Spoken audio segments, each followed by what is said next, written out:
parte do rito, né, desse ciclo de seminários. Então, eu vou fazer uma breve introdução aqui, espero que vocês não se cansem, mas aqui o currículo é muito extenso. O professor Nicoleles, ele possui graduação em Medicina pela USP, né, doutorado em Ciências com habilitação em Fisiologia Geral, também pela mesma instituição, pós-doutorado em Fisiologia e Biofísica pela Universidade de Hahnemann, nos Estados Unidos. Atualmente, ele é professor titular do Departamento de Neurobiologia e co-diretor do Centro de Neuroengenharia da Duke University.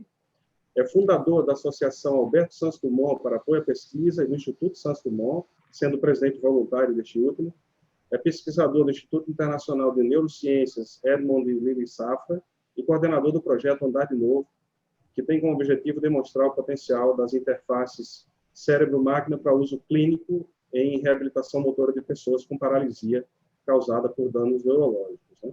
Desde março desse ano, o professor Nicoleles assumiu uma posição de protagonismo com relação à questão da parte do rito, né, desse ciclo de seminários. Então, eu vou fazer uma breve introdução aqui, espero que vocês não se cansem, mas aqui o currículo é muito extenso. O professor Nicoleles, ele possui graduação em Medicina pela USP, né, doutorado em Ciências com habilitação em Fisiologia Geral, também pela mesma instituição, pós-doutorado em Fisiologia e Biofísica pela Universidade de Hahnemann, nos Estados Unidos.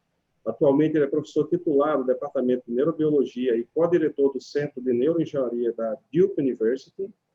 É fundador da Associação Alberto Santos Dumont para apoio à pesquisa e do Instituto Santos Dumont, sendo presidente voluntário deste último.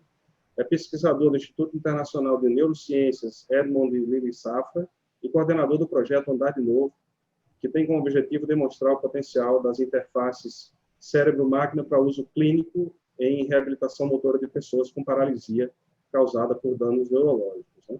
Desde março desse ano, o professor Nicoleles assumiu uma posição de protagonismo com relação à questão da pandemia, e ele é o atual coordenador do Comitê Científico de Combate ao Coronavírus, o C4 do Consórcio Nordeste. O professor tem experiência na área de fisiologia, com ênfase em neurofisiologia, atuando principalmente em informática médica, eletrofisiologia, sistemas sensoriais, próteses neurológicas, enfim, os seus interesses são os mais variados. Dentre as suas inúmeras distinções, que eu não vou citar aqui, eu gostaria só de destacar que ele é membro das Academias Brasileira e Francesa de Ciências, e que em 2011 ele foi nomeado pelo Papa para a Academia Pontifícia de Ciências do Vaticano, que é a mais antiga academia de ciências do mundo. O professor Nicoleles também é o primeiro brasileiro a ter um artigo publicado na capa da revista Science, sendo autor de mais de 200 artigos científicos e de inúmeros livros, acho que são mais do que 10, dentre eles o recém-lançado O Verdadeiro Criador de Tudo, né, que o professor vai sortear 2 exemplares aqui para a gente. Professor, é uma imensa honra recebê-lo, eu acho que eu falo em nome da UFMS como um todo, e fique à vontade, sinta-se na sua casa virtual. Muito obrigado. Muito obrigado, professor Giuseppe, é um grande prazer, muito obrigado pelo convite. Eu fico muito satisfeito de poder falar para vocês hoje. Eu estava conversando, nunca tive o prazer de visitar Campo Grande, mas espero um dia poder conhecer pessoalmente. E na falta de uma visita pessoal, fica essa visita virtual aqui. E eu queria fazer aqui, então, eu achei que era, como é uma sexta-feira à tarde, fazer uma apresentação de uns 30, 35 minutos, 40 minutos, sobre um pouco da história, da minha história como neurofisiologista e de como nós migramos, né, no meu laboratório, ao longo desses 32 anos, de uma ação puramente de pesquisa básica para a aplicação de todo esse conhecimento adquirido na tentativa de criar terapias para moléstias neurológicas do sistema nervoso central que até hoje desafiavam, até recentemente, pelo menos, desafiavam a medicina, né? E nela eu tenho 3 slides de ciências de materiais muito rudimentares, mas que são o que o neurocientista faz hoje para descobrir novos materiais para registrar a atividade elétrica do cérebro. Então, eu vou compartilhar aqui minha tela. Se vocês só puderem confirmar que conseguiram... Estão vendo o slide de abertura? Só para... Sim, perfeito. Está perfeito, né? Bom, essa aqui eu sempre começo minhas palestras com esse slide porque ele é muito importante para mim, porque ele representa... perdão. Opa! Meu computador às vezes se adianta a mim. Mas aqui do lado esquerdo, a gente tem essa imagem que é muito emblemática para o nosso laboratório e para toda a minha carreira, porque ela representa aquilo que eu imaginei enquanto eu era aluno de pós-graduação aqui na Universidade de São Paulo e que eu só fui realizar quando eu criei o meu laboratório na Duke, em 94, alguns anos depois. Eu tive a possibilidade, eu tinha feito isso como pós-doc, de registrar uma grande população de neurônios, mas era uma população que chegou no máximo a 48 células, né? E aqui, essa imagem foi obtida no meu laboratório. Eu estou tendo um problema aqui com o meu mouse, espera um pouquinho só. Que são, na realidade, que é o primeiro registro de 100 células do córtex de um macaco desperto.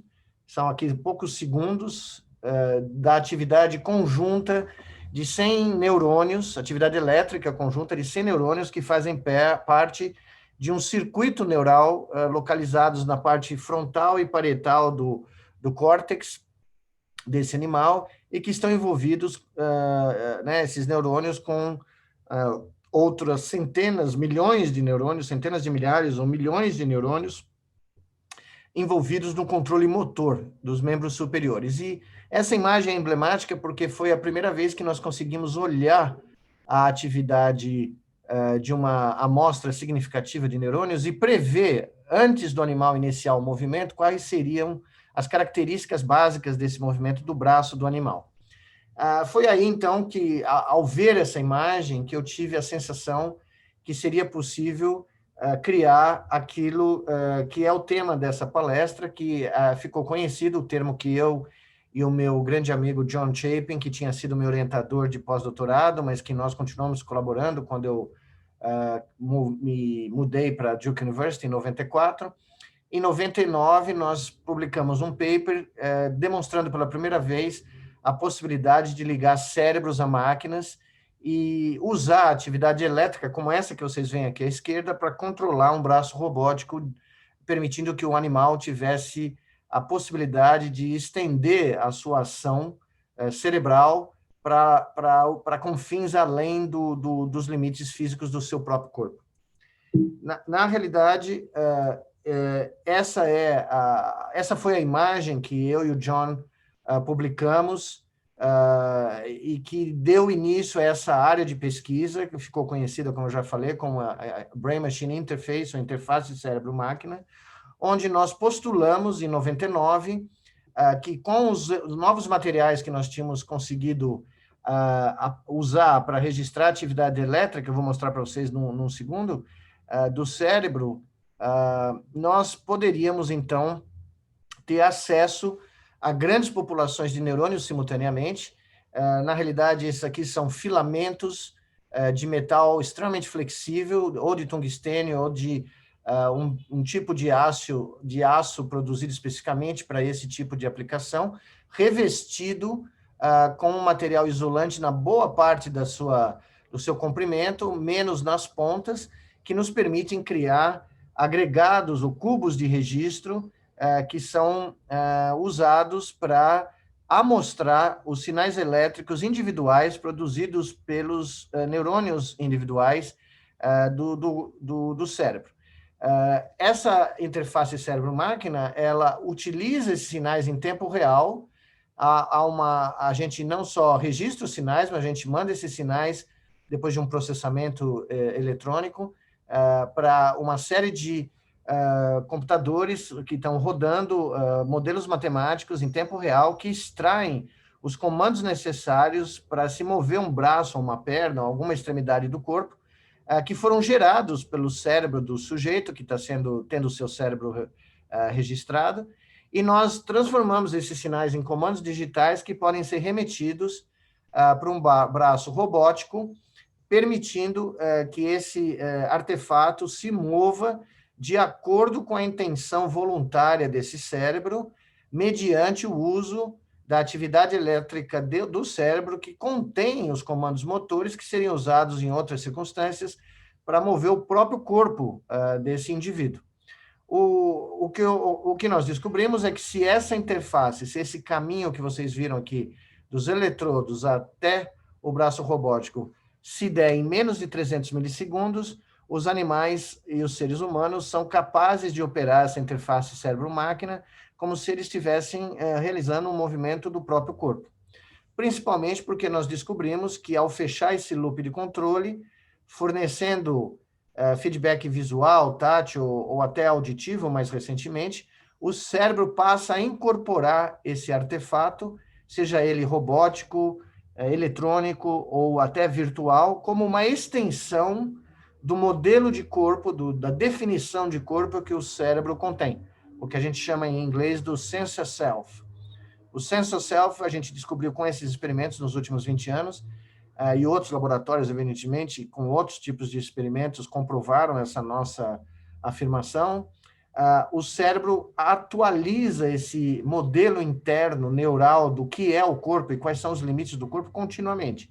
E ao usarmos uma interface cérebro-máquina, nós conseguimos expandir esses limites a ponto de fazer com que objetos artificiais sejam incorporados a essa definição de corpo. Ou seja, vocês vão ver o primeiro macaco que literalmente teve 3 braços simultaneamente, ou operou 3 braços simultaneamente, 2 biológicos e 1 robótico.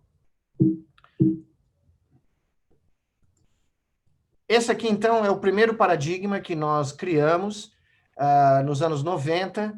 Primeiro fizemos experimentos em ratos, depois fizemos experimentos em macacos aqui da América do Sul, chamados macacos do Novo Mundo, mas o modelo aceito de mainstream de neurofisiologia de primatas é o macaco reso. Então, esse é um experimento que foi o experimento cardinal da área de interface cérebro-máquina, hoje um dos artigos mais citados na área, se não for o mais citado, onde macacos foram treinados, primeiro para jogar um jogo virtual, um jogo de videogame, né? Onde eles precisavam usar um joystick, perdão, para controlar os movimentos de um cursor de computador que tinha que interceptar um alvo que aparecia aleatoriamente na tela, porque cada vez que essa intercepção ocorria, o animal recebia uma recompensa líquida, uma gota de suco de laranja, que é o que eles adoram. Então, você pode conseguir que um macaco reso adulto, passe uma tarde jogando um videogame para você, consumindo mais de meio litro de suco de laranja e realizando mais de 1.400 tentativas, né, nesse aparato. Enquanto o animal jogava o jogo, nós estávamos registrando a atividade de mais ou menos 100 eletrodos simultaneamente e mandando esses sinais, como eu disse, para uma série de sistemas dedicados que rodavam modelos matemáticos, nessa época 21 modelos lineares muito simples, que tentavam extrair 21 parâmetros motores usados para controlar os movimentos de um braço robótico que, enquanto o animal aprendia a jogar esse joguinho, esse braço aprendia a se movimentar como o braço do animal, alimentado pelos comandos motores retirados ou extraídos dos sinais elétricos do cérebro do macaco. Bom, depois que esses animais atingiram um grau de proficiência muito alto, acima de 99% correto na realização dessas tarefas, ou dessa tarefa em particular, nós testamos pela primeira vez a ideia de uma interface cérebro-máquina, removendo esse joystick, ligando a interface cérebro-máquina, e agora esperando para ver se o animal conseguiria imaginar os movimentos necessários para mover o cursor, e ao invés de usar essa atividade elétrica para controlar o próprio braço, confiar em nós e esperar que esse braço robótico realizasse os movimentos necessários para manter esse cursor interceptando o alvo e ele tomando o suco de laranja. E é exatamente isso que a gente vê aqui. Eu vou mostrar para vocês primeiro um filme enquanto o animal usa o joystick para jogar o joguinho. Aqui tem um cursor, esse é o alvo que aparece aleatoriamente em 32 localidades na tela, ou seja, o animal não pode acertar por chance isso, mas, como vocês podem ver, ele é extremamente proficiente, movimentos muito precisos, ele tenta adivinhar no começo de cada tentativa, às vezes ele dá sorte e consegue adivinhar um alvo, mas é impossível ele fazer isso continuamente, então ele tem que gerar trajetórias muito finas que lhes permita atravessar o alvo e ganhar o suco de laranja como recompensa. E ele não para, ele fica jogando continuamente.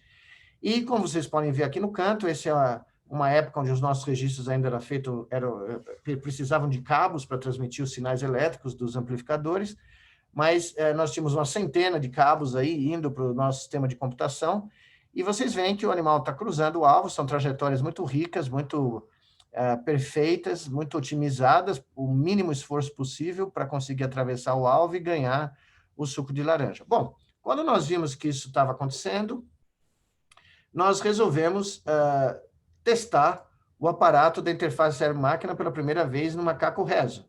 Nós removemos o cursor, o joystick, o animal relaxou na cadeira e agora todos os movimentos que vocês vão ver do cursor são da mão robótica, que está no outro lado, ligada a um braço robótico, e está sendo controlado diretamente pela atividade elétrica do cérebro desse mesmo macaco.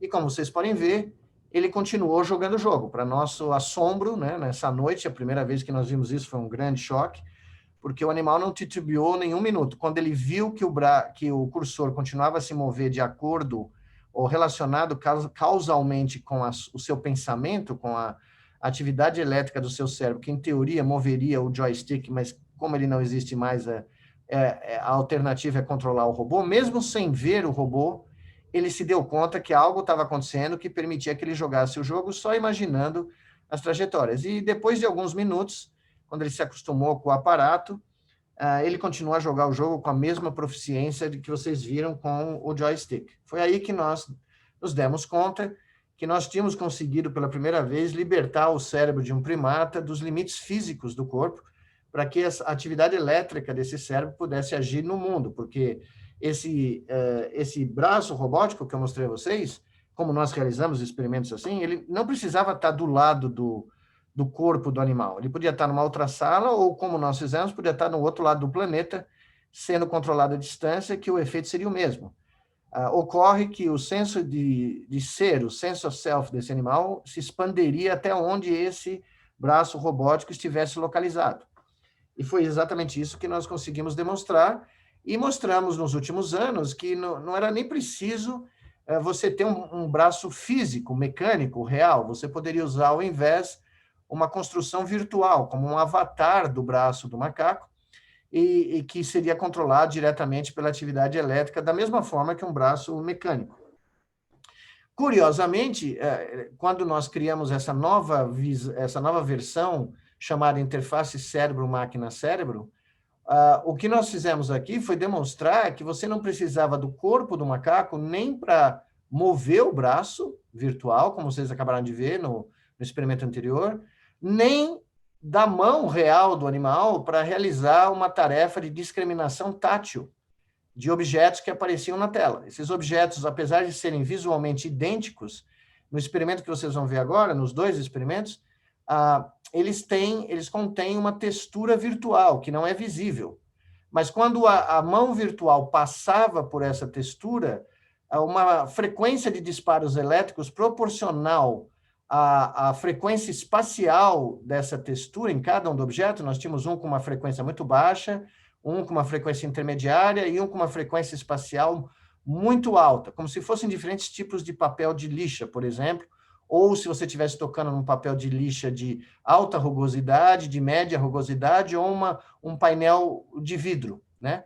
Apesar do animal não poder ver essas texturas, nós criamos um estímulo elétrico que era proporcional à frequência espacial dessas texturas invisíveis.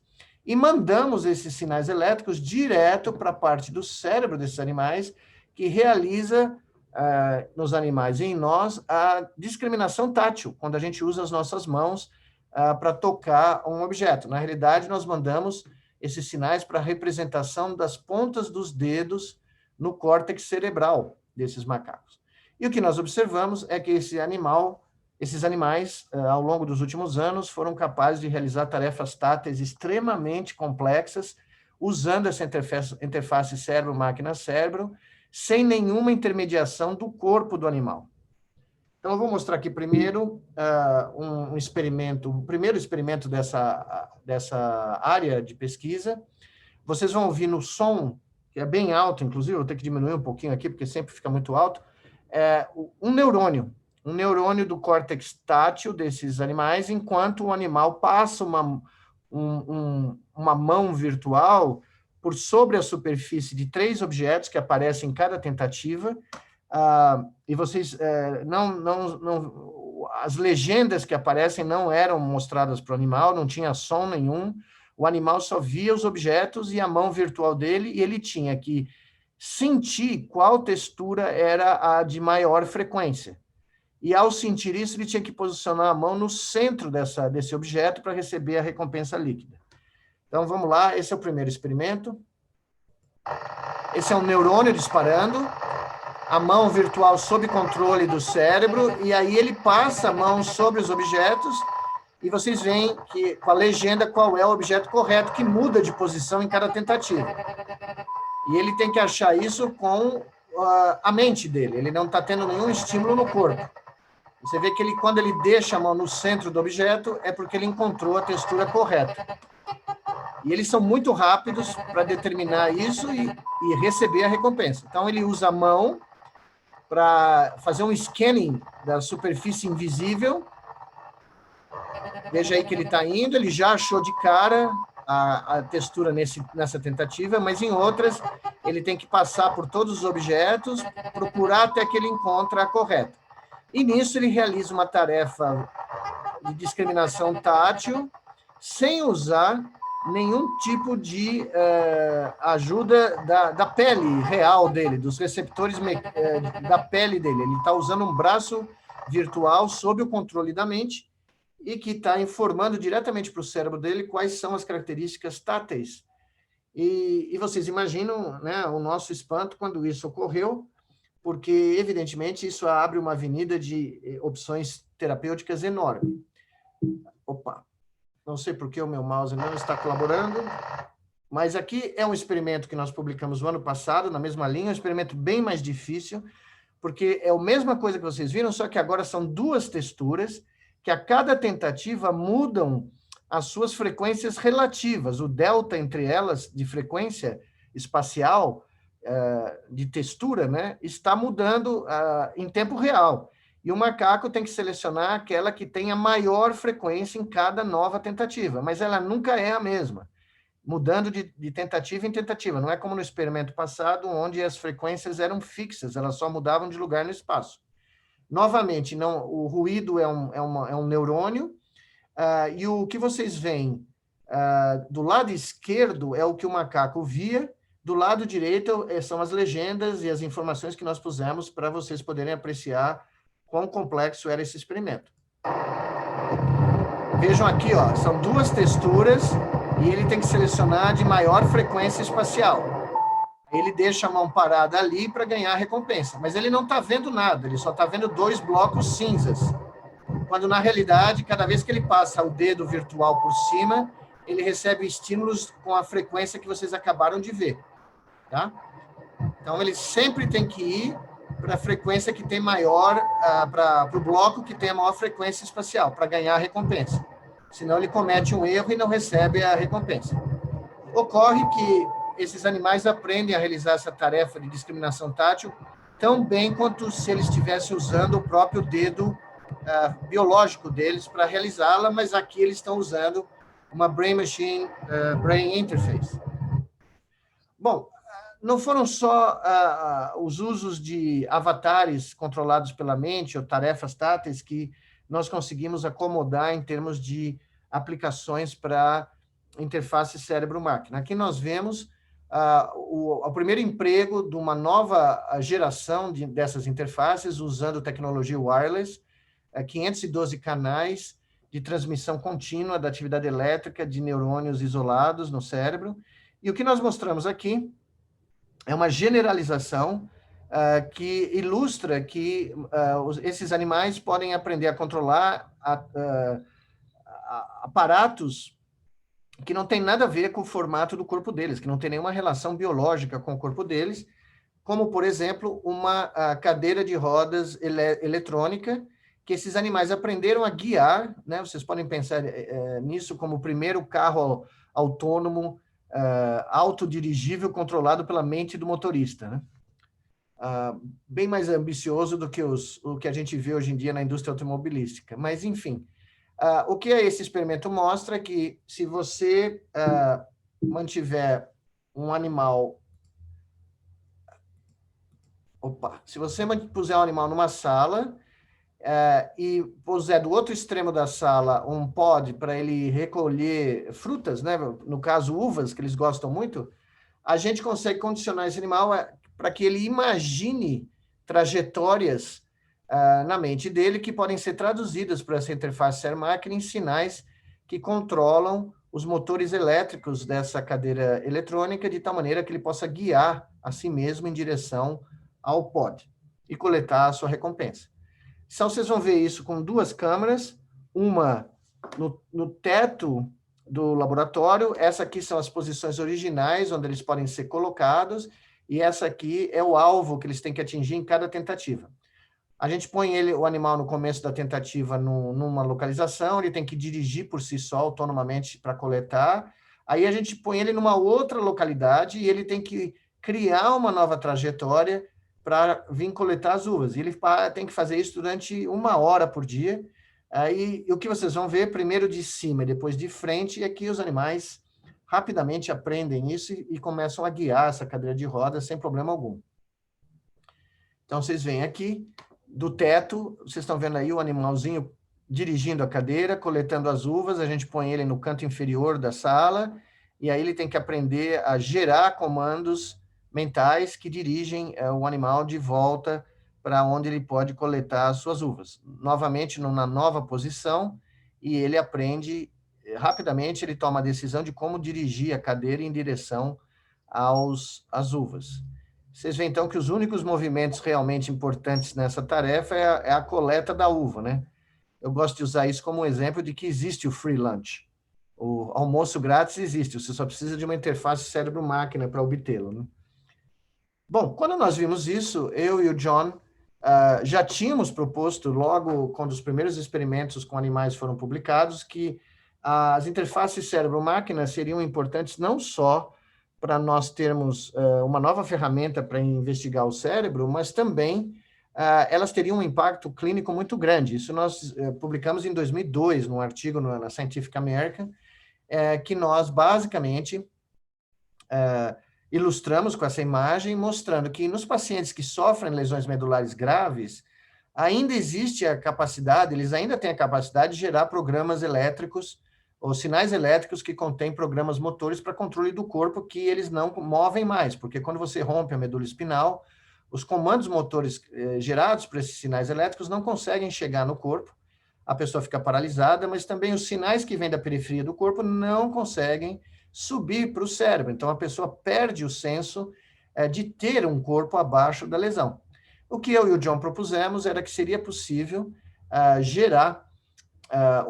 criar uma interface cérebro-máquina que leria essa intenção motora a partir dos sinais elétricos do cérebro e, através de uma interface computacional e matemática, extrairia os comandos motores que seriam remetidos para um corpo robótico que essa pessoa usaria e que permitiria, sob o comando da sua mente, que ela voltasse a se locomover.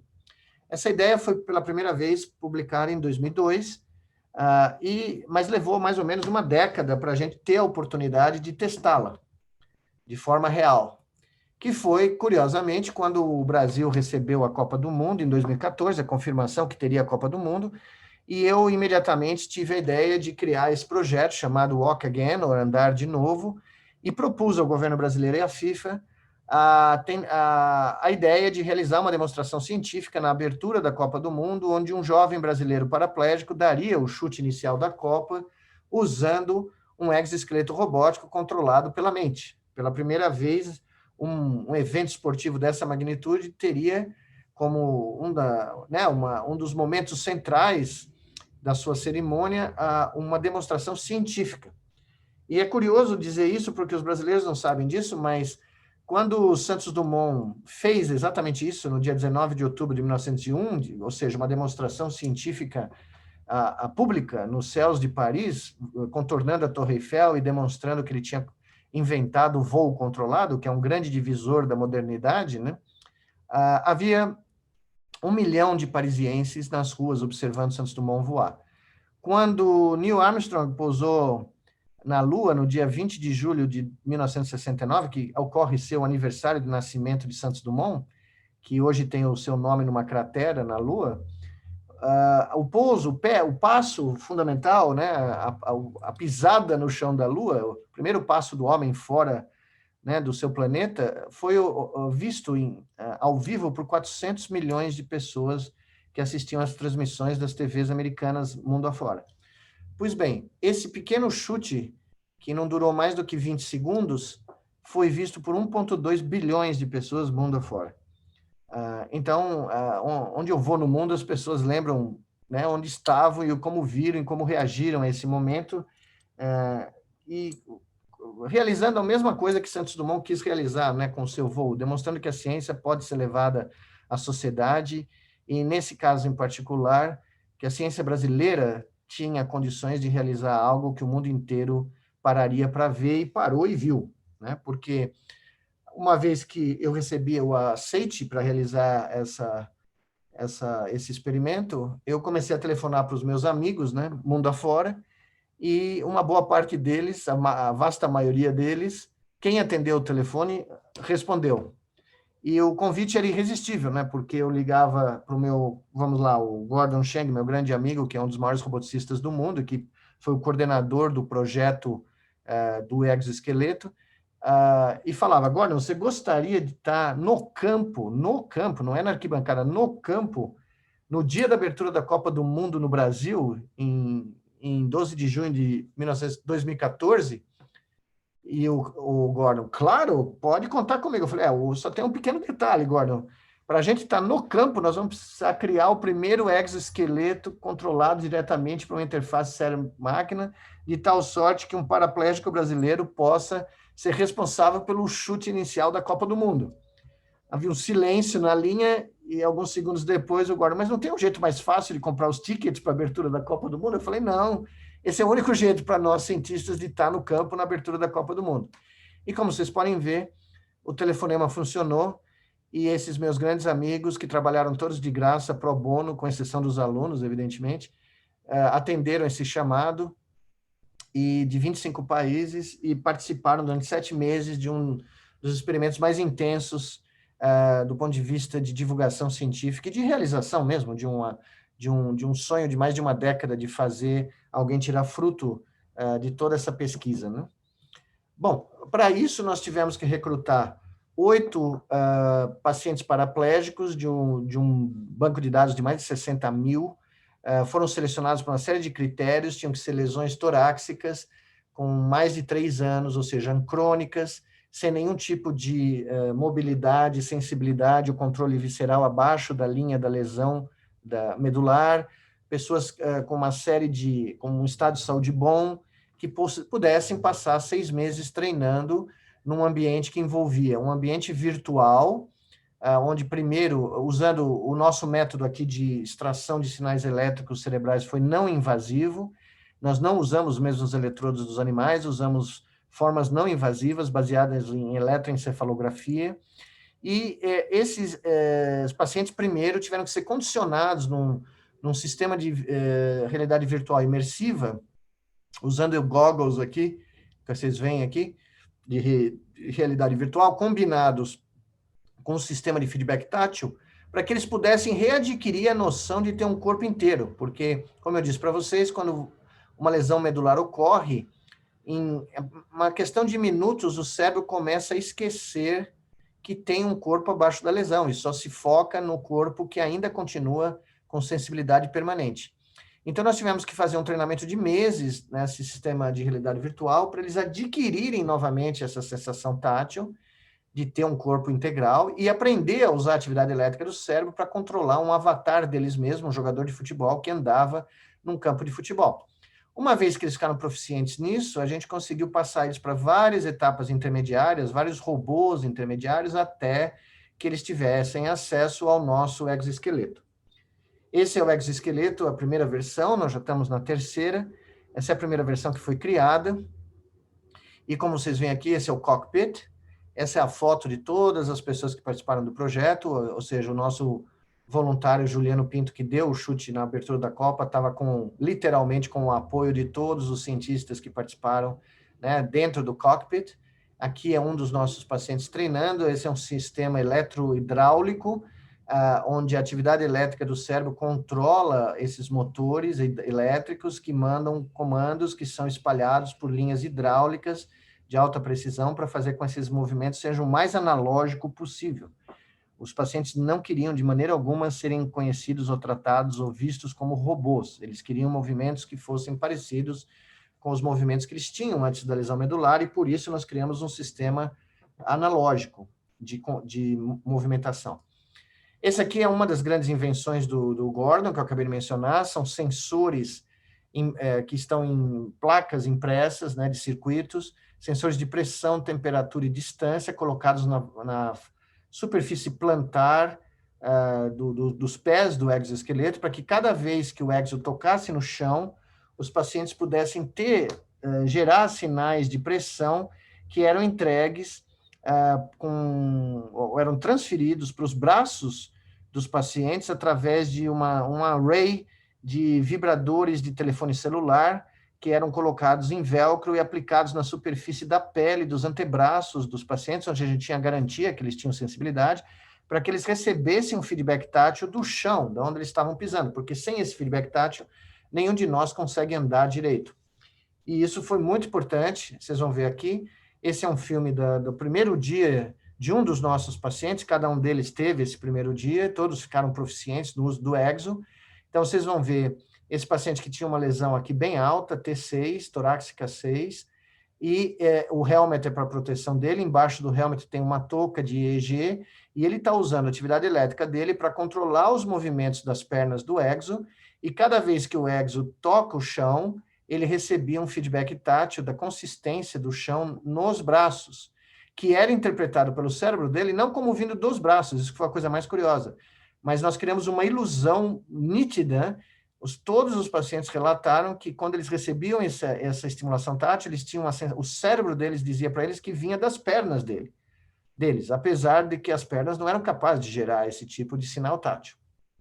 Mas então vocês podem ver aqui, ele está dando o comando motor, imaginando o comando, e ele começa a andar, e aí ele começa a alternar que hemisfério, direito ou esquerdo, que está gerando os sinais elétricos para controlar os motores e as linhas hidráulicas das pernas. E cada vez que ele anda, ele recebe o feedback tátil no braço. Cada vez que ele pisa no solo, o braço do mesmo lado recebe esse feedback tátil, e ele está olhando para um espelho muito grande na frente dele, que mostra ele andando de pé, porque nós descobrimos que isso reforçava a sensação, a ilusão do cérebro de que era ele que estava andando e não o exo que estava conduzindo ele, né? Então, esse foi um dos momentos mais emocionantes da minha vida como cientista, porque eu vi isso acontecer 8 vezes em 8 pessoas que estavam confinadas numa cadeira de rodas, alguns deles por mais de uma década, né? Como eu sempre digo, eu não posso mostrar as imagens da Copa, porque a FIFA nunca nos cedeu os direitos das imagens, queria cobrar uma fortuna e era algo inaceitável para nós, mas minutos antes da gente subir no campo para fazer a demonstração, aqui na rampa do estádio, aqui do Corinthians, em São Paulo, o Juliano, que já tinha dado 57 chutes no campo para treinar, e tinha conseguido fazer 56 desses chutes saírem perfeitos. A única vez que ele errou é porque começou a chover e houve um problema, o chão começou a afundar na lateral do campo e a bola escorreu e escapou do pé dele. Mas nas outras vezes ele foi bem sucedido. Mas antes da demonstração, né, num estádio com 65 mil pessoas gritando, o Juliano era um atleta, um track and field de atletismo, ele sofreu essa lesão, virou um para-atleta, quase se classificou para a Olimpíada de 2016, estava aqui em 2014 já treinando para a Olimpíada de 2016, e ele pediu para fazer um último chute antes de subir lá para o estádio, né? E aqui, o que vocês vão ver então, quando os LEDs aqui, os LEDs que nós pusemos no Exo e no Juliano, começarem a pulsar em azul, é porque o Exo está ligado, o Juliano pôs os braços na posição correta, no encosto dos braços, onde tem um sensor de pressão que liga o Exo, e quando vocês verem fluxos de luzes verde e amarelas saindo do helmet indo em direção às pernas, é porque o Juliano está endireitando o corpo e se preparando para imaginar o chute que ele daria para abrir a Copa do Mundo de 2014. O meu aluno vai, à época, hoje um professor na Escola Politécnica de Lausanne, coloca a bola aqui e vocês vão ver o que acontece. Então, o exo está ligado, agora o Juliano endireita o corpo, emite o comando cerebral, a bola é colocada e ele chuta a bola. E a coisa mais emocionante que ocorreu lá, na hora que ele chutou e a torcida, né, explodiu, e nós todos que estávamos no campo, os 25 representantes do projeto que estavam atrás dele, que correram para abraçá-lo logo depois, a coisa mais emocionante é que o Juliano não sabia que nós tínhamos posto um sensor de pressão aqui na ponta do pé, para que ele pudesse ter a sensação de chutar a bola, né? Até então nós não tínhamos ligado esse sensor. E quando ele chutou a bola, apesar do sinal ter ido para o braço direito dele, o cérebro do Juliano provavelmente reativou memórias de quando ele era criança, ou antes do acidente, quando ele chutava a bola na rua, num campo de futebol. Porque quando nós chegamos para comemorar com o Juliano não estava gritando, eu fiz um gol, eu consegui, conseguimos, né? O que ele estava dizendo ele estava gritando, né, entre lágrimas e né, uma emoção muito forte que contagiou todos nós, eu senti a bola. Pra vocês terem uma ideia como a gente imagina coisas que a gente acha, né, que são prioritárias para pessoas que sofreram lesões como essa, e na realidade quando a gente se defronta com um paciente que viveu 10 anos numa cadeira de rodas sem poder sentir o corpo, a coisa que mais emocionou ele, que mais chamou a atenção dele, com 60 mil pessoas gritando né, e nós todos em volta, foi essa recuperação da sensação de sentir o seu pé chutando uma bola, como se ele fosse uma criança novamente, né? Todo mundo achava que a história tinha acabado por aí, mas ocorre que, quando nós voltamos para o laboratório, nós fazíamos exames neurológicos regulares, a cada 3 meses dos pacientes, apesar deles não terem demonstrado nenhum tipo de mudança no seu estado clínico em décadas, né? Mais de uma década em alguns casos. Todavia, quando nós fizemos, depois da Copa, o primeiro exame neurológico, o Juliano, por exemplo, que era T4, de repente, no exame, foi classificado como T11. Ou seja, ele havia recuperado em 3 meses 7 segmentos da medula espinal de sensibilidade tátil, algo que ninguém havia relatado num paciente depois de 10 anos de uma lesão dramática, crônica, que tinha produzido uma paralisia completa. Nós ficamos completamente aturdidos com isso, mas quando nós examinamos os outros pacientes, aqui uma outra paciente que eu vou mostrar para vocês daqui a pouco, ela tinha uma lesão T11, e depois disso ela estava apresentando níveis de sensibilidade 6, 7 segmentos abaixo da lesão, como o Juliano. Algo que foi absolutamente chocante. Só que quando nós fizemos a média de todos os pacientes, com 10 meses de treinamento, nós já tínhamos uma recuperação de quase 6 segmentos, na média, mas à medida que, como nós continuamos esse projeto por mais quase 2 anos, nós conseguimos, ao término de 28 meses de treinamento, em 7 pacientes que continuaram no treinamento, dos 8 que iniciaram, uma recuperação de 10 segmentos, 10 dermatomos abaixo do nível da lesão original, algo que nunca havia sido relatado na literatura de lesões medulares. Isso não foi só a única observação de recuperação parcial neurológica que a gente teve. Esse aqui é um dos eventos mais dramáticos da minha carreira científica. Um dia nós pusemos uma das pacientes que estava paralisada há 14 anos, 13 anos nesse momento, uma lesão gravíssima, para fazer um teste rotineiro, que a gente já sabia o resultado, que é quando você suspendia o paciente e pedia para ele andar, nada acontecia. Só que nessa tarde, tudo mudou. A paciente foi suspensa, foi colocada na posição ideal para esse teste, e depois de 13 anos e 22 meses de treinamento, ela fez isso conosco. Ela começou a andar. Primeiro a perna direita, depois a perna esquerda. Ninguém conseguia acreditar, né, no que estava acontecendo, mas nós pusemos ela de volta, ela conseguiu manter essa marcha com o corpo suspenso por quase 1 hora. E aí nós começamos a ver que os outros pacientes estavam tendo recuperação motora também, a ponto de, quando nós terminamos o estudo, todos os pacientes que iniciaram o estudo sendo classificados como paraplégicos completos, com exceção de um que teve que sair do estudo com 12 meses, porque mudou de cidade, todos ou não podia vir para São Paulo, né, na realidade, todos os pacientes, em diferentes momentos, ao longo desses 28 meses, evoluíram, todos os 7, para um outro estado clínico chamado ASIA-C, que é conhecido como paraplegia parcial, algo que não havia sido documentado na literatura até então. Foi um choque, né? Esse trabalho, quando publicado em 2016, ficou na capa do site da Nature por uma semana e atraiu mais de 26 milhões de pessoas a assistirem o filme dos pacientes recuperando a mobilidade. Foi um choque total na comunidade científica, mostrando que dá para fazer ciência até em campo de futebol, se a gente quiser e puder e for apoiado, né?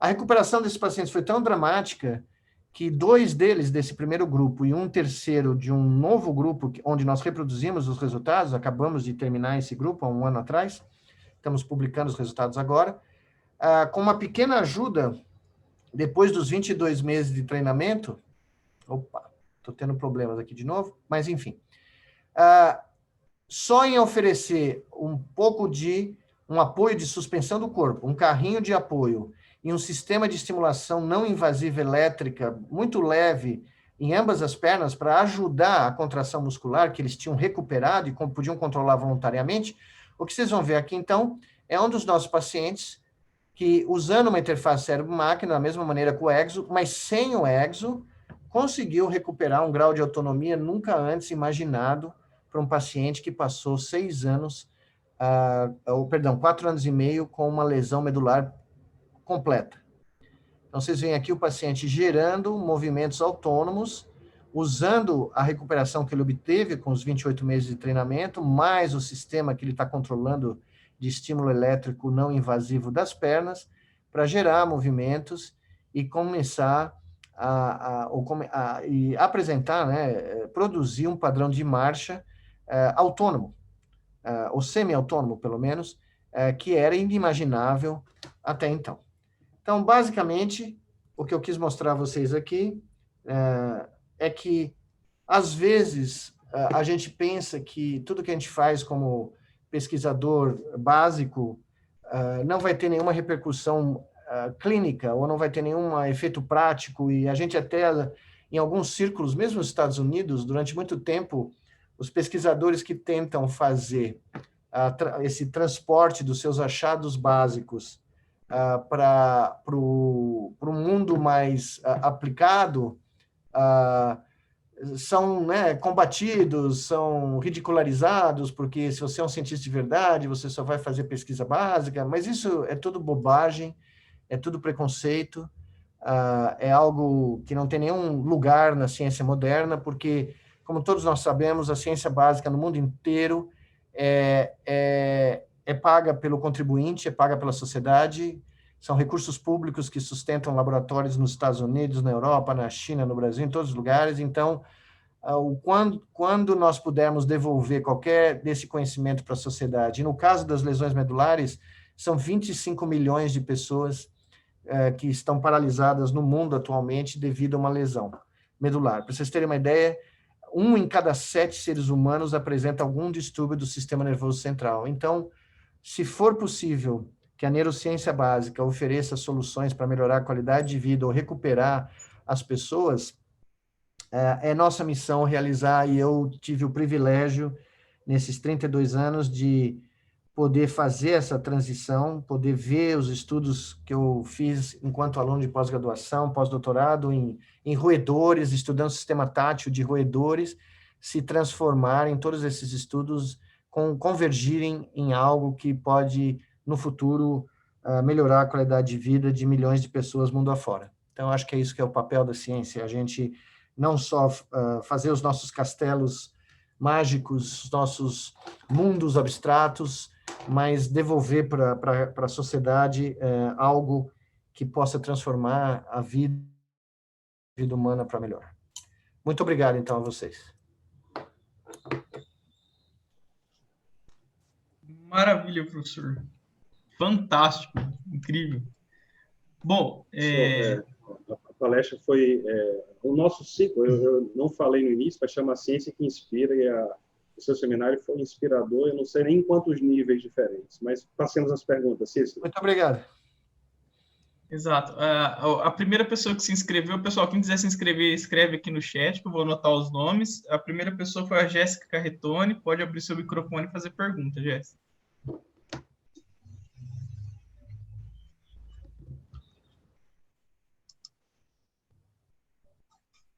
Jéssica?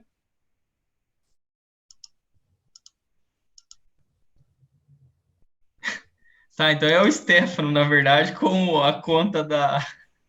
Stefano, fale. Eu não acredito nisso. Desculpa. Eu não vi que eu tinha entrado pelo nick dela. Desculpa. A todos. Nossa. Tá bom. Professor Miguel, muito obrigado pela sua apresentação. Foi maravilhosa ela. E muito inspiradora, de fato. Eu tenho uma pergunta só. Diz que quando foi feito um estudo em cima do cérebro de Albert Einstein, a única coisa que diferenciava o cérebro dele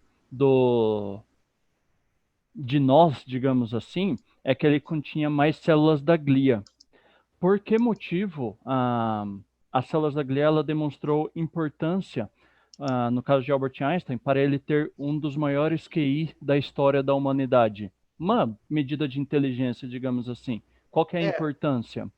Veja, esse achado é extremamente questionável, tá? Ninguém tem certeza desse achado. E o achado que eu acho muito mais pertinente é que viraram o cérebro do Einstein de trás para frente e não encontraram nada além disso aí que pudesse ser alguma explicação, e nós não temos uma explicação clara, tá?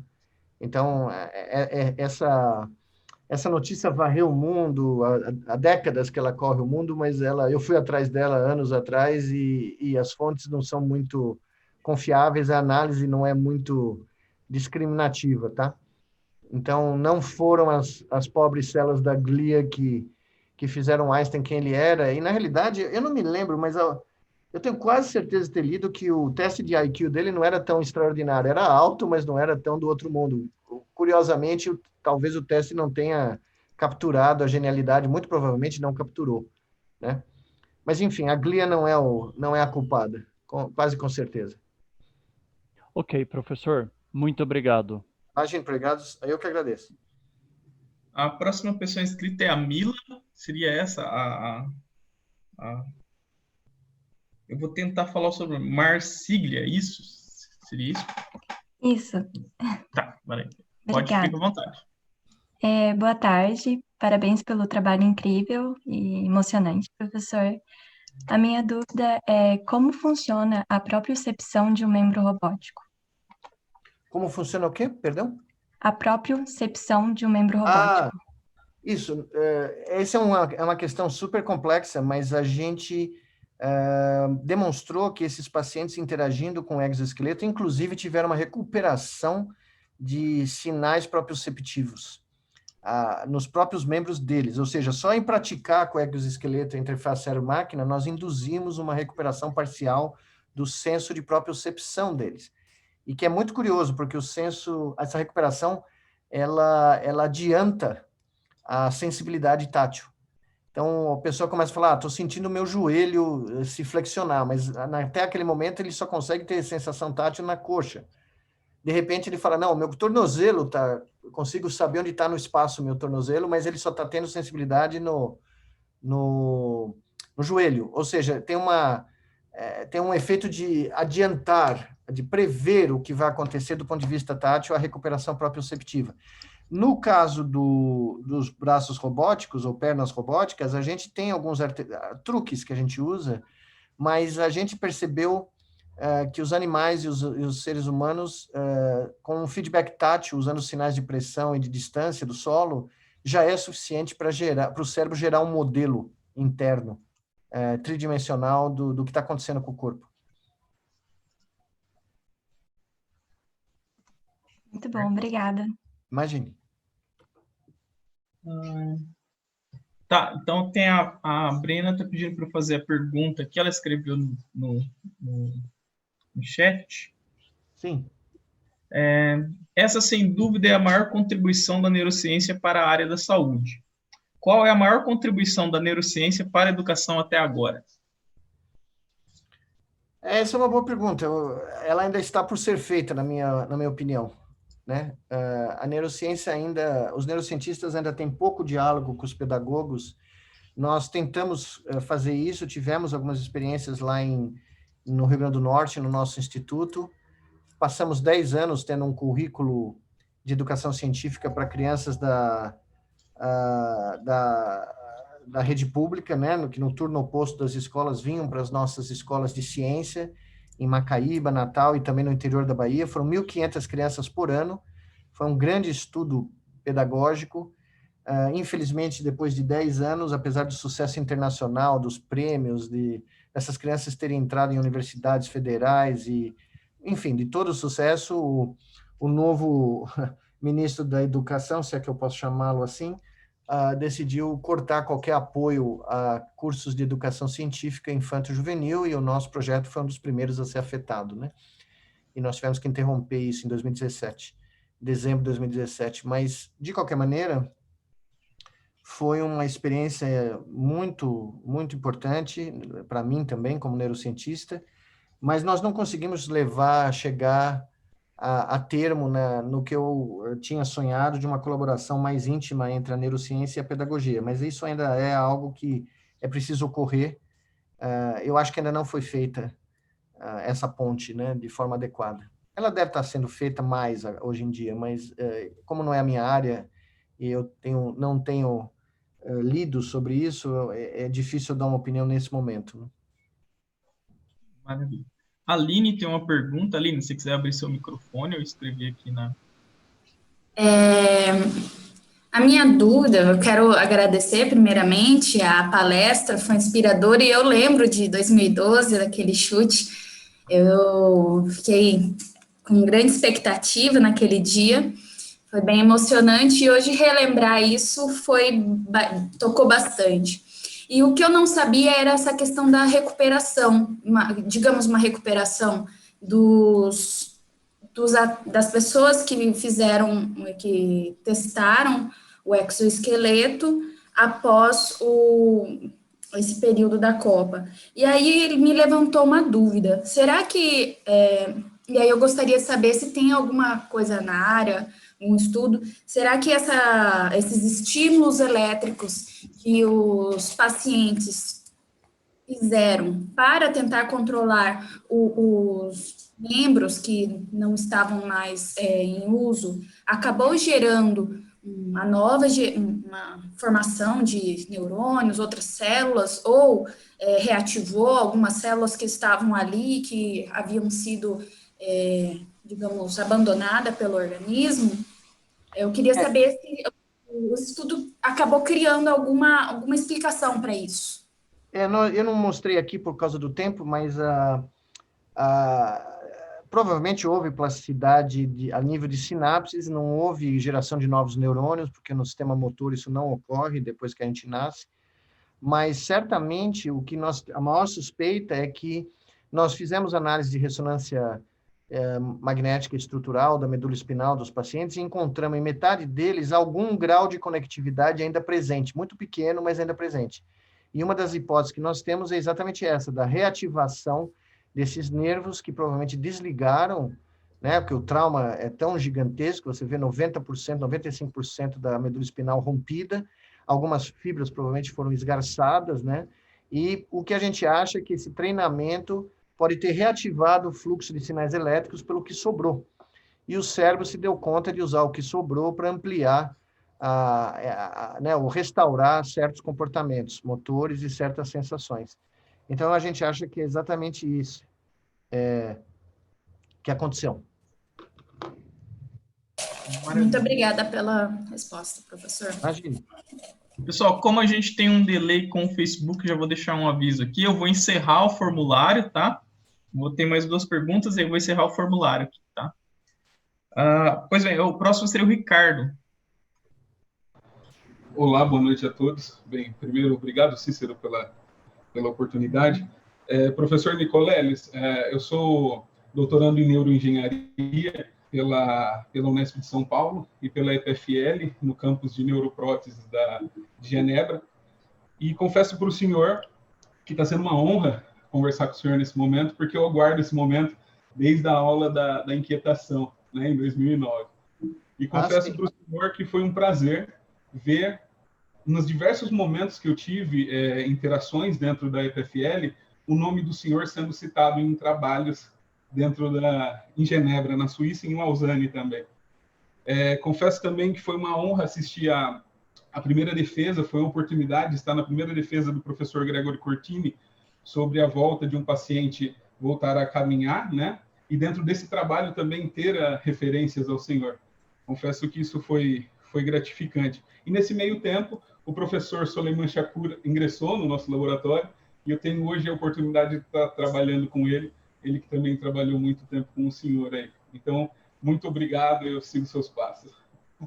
Muito obrigado, eu me lembro com muito prazer daquela aula na UNB, foi um momento muito singular do Brasil e eu fiquei muito emocionado em dar aquela aula, eu sempre lembro com muito carinho daquele dia, porque eu cheguei na UNB, eu pensei que ia entrar num auditório e de repente o reitor me falou que era num auditório aberto, ao ar livre, né, como se fosse um campo de futebol cercado de vocês lá, né, e eu tava um calor medonho e alguém me arranjou um chapéu Panamá de último momento e eu me senti realmente levantando voo lá, a lá Santos Dumont, né? Foi muito bom. E talvez você não saiba, o Suleiman pode te contar, mas o primeiro centro de neuroprótese da IPFL foi criado por mim, quando eu fiz o meu sabático lá.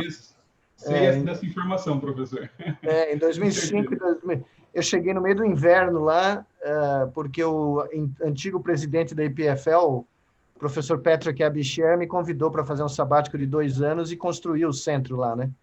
Então, como se diz, o germen ali do instituto lá de Genebra veio de Lausanne, né? Veio do centro que a gente criou lá. E o Suleiman estava lá. Foi onde eu conheci o Suleiman pela primeira vez e nós passamos basicamente 14, quase 15 anos trabalhando juntos, né? Então, se você estiver lá, você está em Genebra ou não? Não, eu voltei para o Brasil agora no começo do ano, por conta da pandemia, mas eu vou retornar em breve. Nós estamos terminando o último trabalho aí, eu estava falando com ele há 10 dias atrás, o Suleiman. Mas muito obrigado. Eu que agradeço. Maravilha. Giuseppe?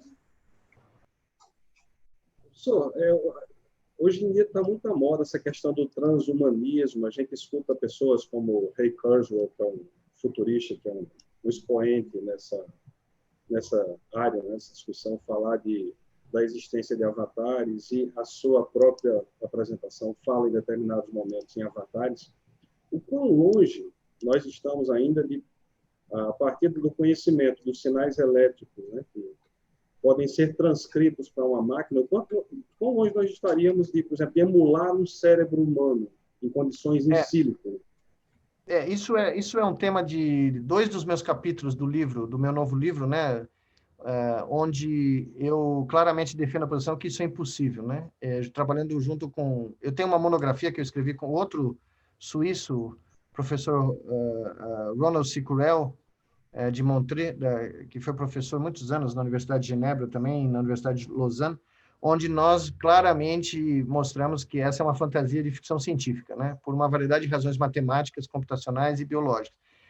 Se qualquer coisa, o nosso querido professor Kurzweil cruza a rua quando ele me vê chegando, porque nós estamos em campos completamente opostos nos Estados Unidos, né? No qual eu acho que tudo que ele fala é bobagem completa, a tal da singularidade que ele defende é um absurdo matemático total, né? Nenhuma máquina digital vai reproduzir um sistema analógico complexo como o sistema nervoso central. Nós nunca vamos ser substituídos por um sistema digital. Tem coisas que computadores fazem mais fácil porque eles são programáveis, né?